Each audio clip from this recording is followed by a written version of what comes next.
Prime Minister.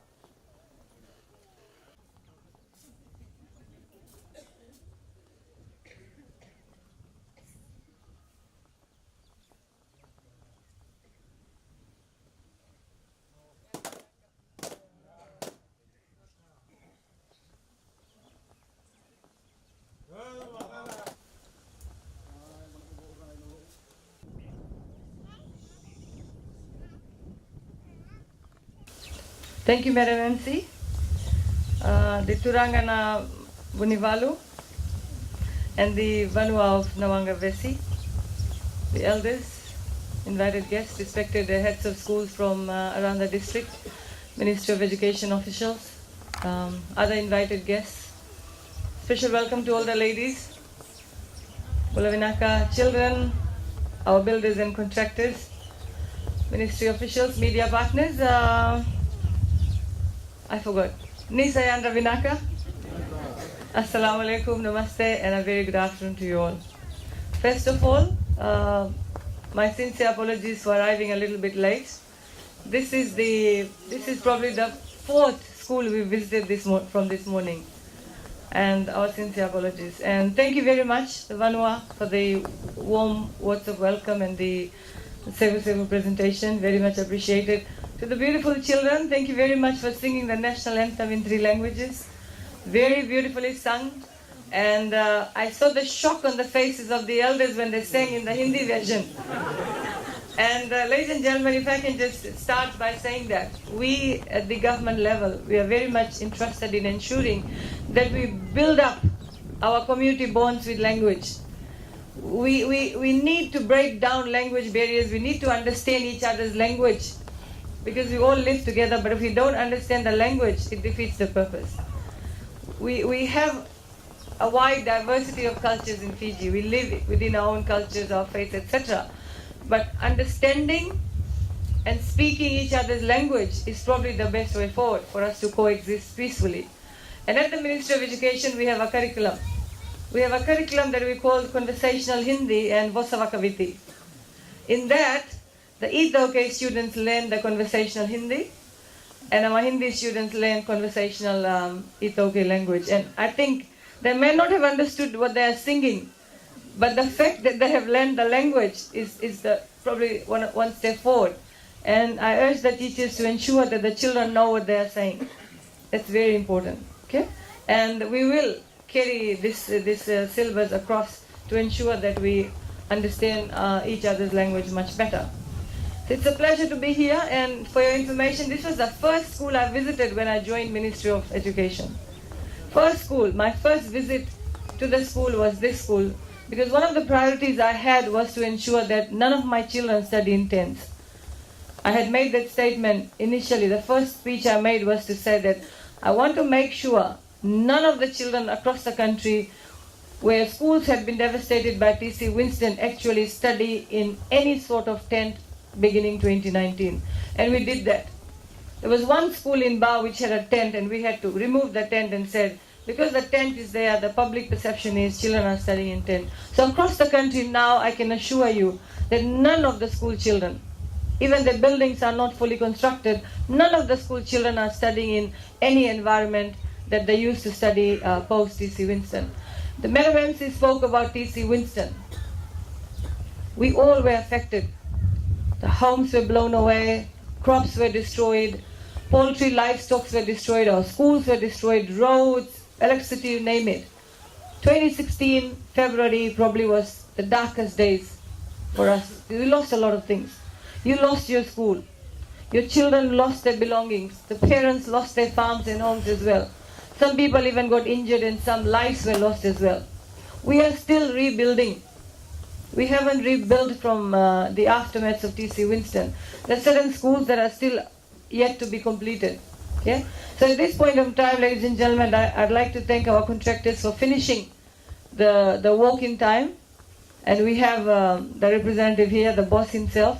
I'd like to thank you, sir, for ensuring that the building has been done so that our children can study now in a conducive environment.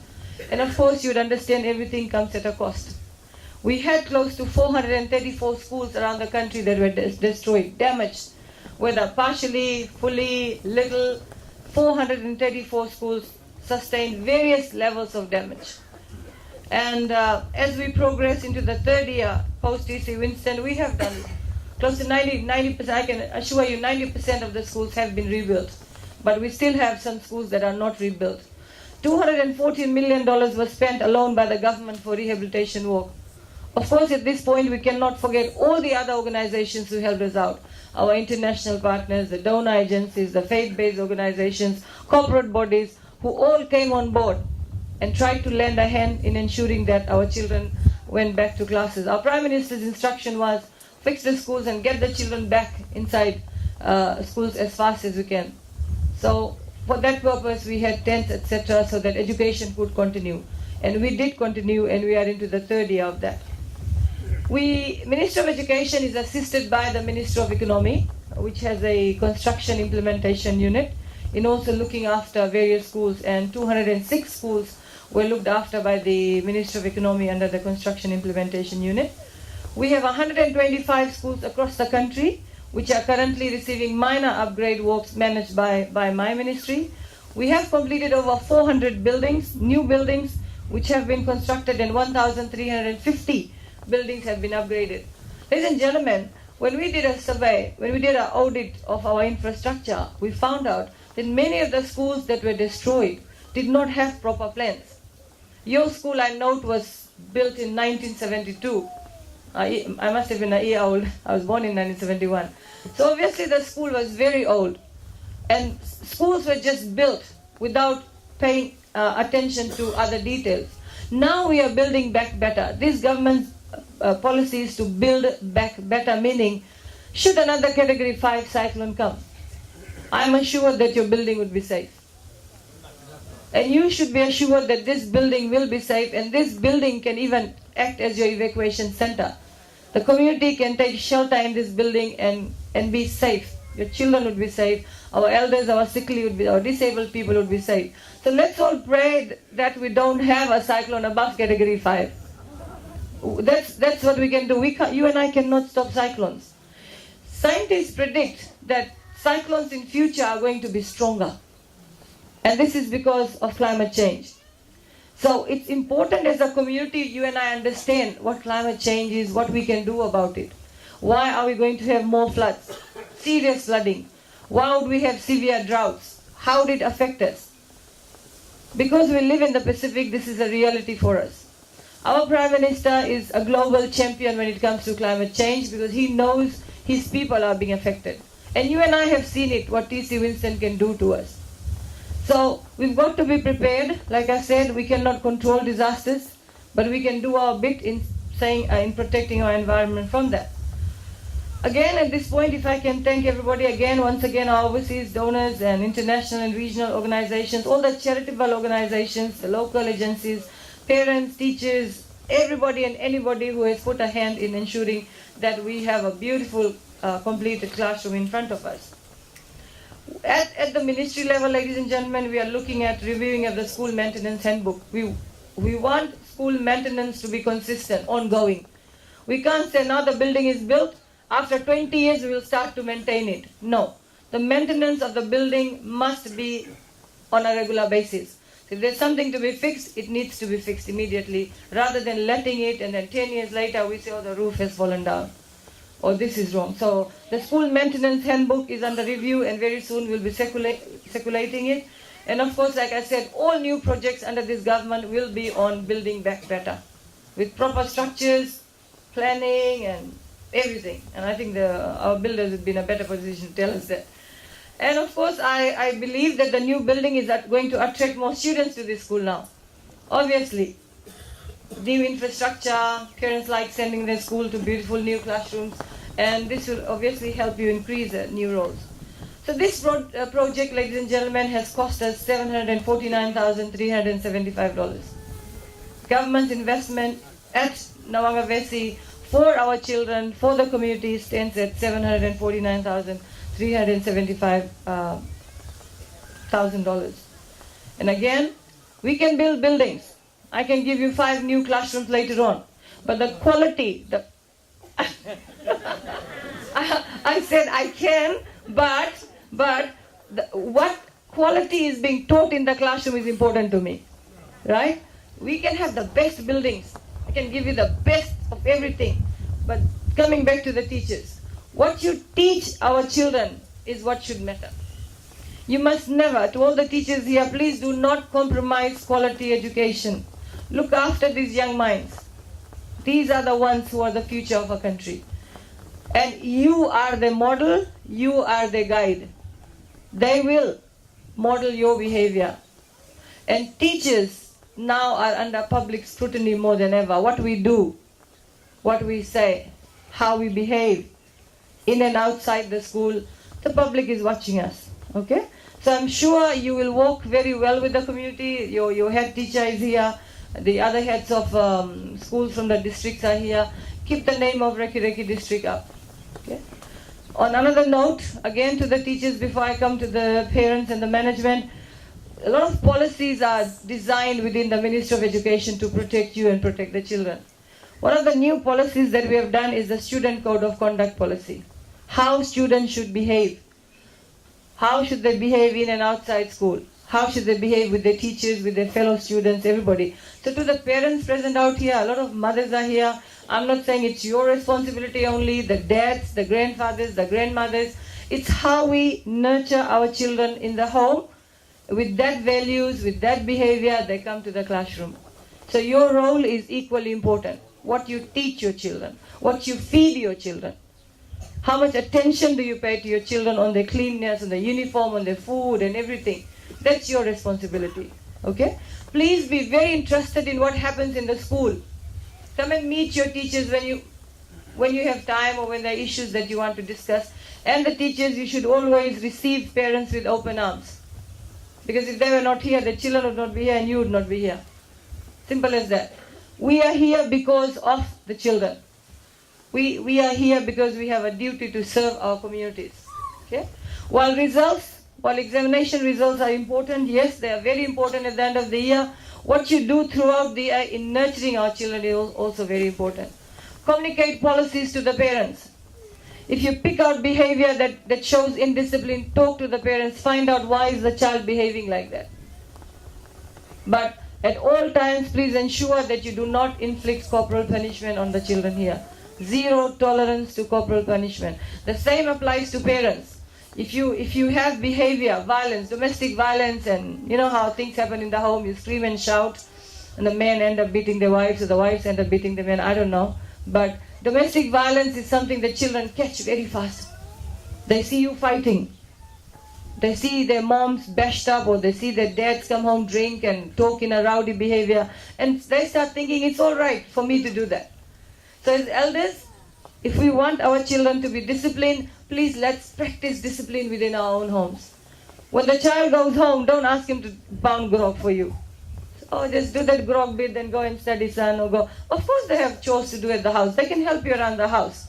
But you must have a strict study timetable for your children. That's discipline. Teach them spirituality. All of us believe in our God. Teach them faith. That's very important. Okay? Every school has a culture.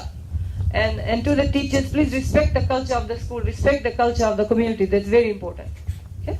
So thank you for all that. And again, if I can say that you guys are lucky that you have a classroom that is not very crowded. As we travel across the country, I've said this a couple of times, yesterday and today, a lot of schools have a lot of children, 40, 45 children, and the classrooms are all crowded. But as I look at the number of students here, to the teachers, I think it should be a pleasure for you to teach in these newly built classrooms. And they should be exposed to modern learning and teaching environment as well. Just because the students are here in Ra doesn't mean what they are exposed to is different from what my students in Suva are exposed to. Every child across the country must be exposed to the same learning environment. Okay? And that's what we intend to do. To the management here, to the Vanua, to the elders, please keep supporting the head of school. I know you have a vested interest. This is your school. And as a government, we would love to work with you. And hopefully in future, we should be able to take your school to another level. Again, I've mentioned the community role, very important. You have a beautiful EC learning center. To the kindergarten teachers, you lay the base for what the child achieves and comes to primary school. And to the students, again, those who can understand what I'm saying, we can do everything on our part, but it's you who has to decide what you want to do, okay? Senior students, guide your junior students. Have focus, develop goals and what you want to become. Not that when you go to year 13 and you say, I don't know what I want to become. Teachers to guide the children as to what their career paths are. Find out what the country needs. For the community, you must have heard that we've just transferred our technical college to FNU. It's a very good move. And I think all of you should be supporting that move. Technical College of Fiji, 15 campuses around the country where we used to have students who dropped out of school, go and learn skills, get certificate 1, certificate 2 courses done. Now, and even adults. I went to Tangi Tangi and the student there was 55 years of age. Yes, to the ladies too. Please join these technical colleges, and there's a lot of baking and patisserie, cooking and mechanical, all the courses. That's the whole idea technical college was established. And I would love to urge you. I think there's no age barrier, right? As long as you're willing to learn. So from July this year, after the budget, all technical college will now be run by Fiji National University. So I encourage you to enroll. I think enrollments are still open. Please find out from your district officials. And so for those children who don't do well in school, please don't keep them home. The option is to put them in technical colleges. We want everybody to be like we want to transform Fiji into an educated society. Last year's budget gave Ministry of Education close to $1 billion. That's a lot of money. And that's how serious our Prime Minister is, and this is how serious our government is ensuring that everybody gets educated. And with technical college, it allows you to start your own businesses, get skills. We may not be able to give you all professional jobs, but we want people to be educated so that you can do things that's going to generate a lot of income. To the women here, I think I met some of you, and I've met you through my other portfolios. But I'd like to encourage you, while you stay home, look after your families, that's not the end of the world. Please, you have a lot of skills. And there are a lot of ways in which we try to encourage you. The Women's Expo bit, I'm sure you take part in that. So please, just go forward. And to the gentlemen here too, should you wish to enter the technical college, age is no barrier. Go on, get some skills. In Maduata, our Maduata campus had almost all senior members of the community graduating last month. A lot of senior, 35, 40, 45, 50, graduating with plumbing, carpentry, joinery, cabinet making. So these are the skills that technical colleges used to teach, and now it will come under FNU. So I just thought I'd let you know. And finally, thank you once again. I know it's afternoon, the children need to go home. Thank you very much. And I'm sure we all are proud of this building. And this is the pride of the community. And I'd urge you to look after this new facility. Like I said, you are one of those lucky ones where we have invested money to ensure that the building is up to standard. And I'm also told that the quarters has been renovated. And those teachers occupying the quarters, please look after it well. And basically all that. To the children once again, to the parents, these are the future of our society. Please look after them. And thank you everybody. Oh, before I go on, please look after your health. As I go along, I never left my health. I left my health portfolio, but I'm still with health. A lot of NCDs coming up. You live in a village, you live in a community. I see a lot of bare land. Utilize that for fresh fruits and vegetables. Encourage your children to eat lots of fresh fruits and vegetables. Drink a lot of water. If you feel sick, go to the health center and stuff like that. Take care of your health. To the young ones, please look after the senior citizens. They are very much part of our community. Look after your grandparents, look after the disabled, and look after everybody that needs your help, okay? So, thank you very much, and pinakapakalebo.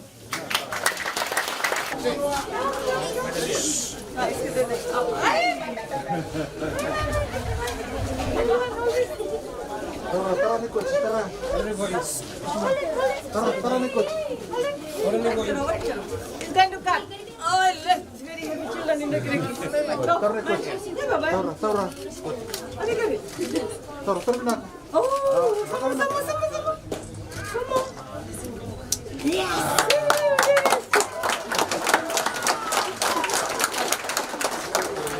Teka, awan na lain-lain.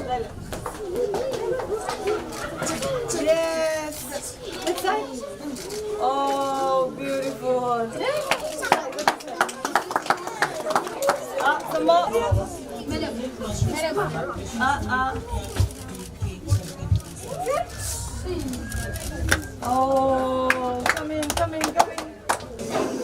Where are the teachers? Come. Teachers. Come, teachers.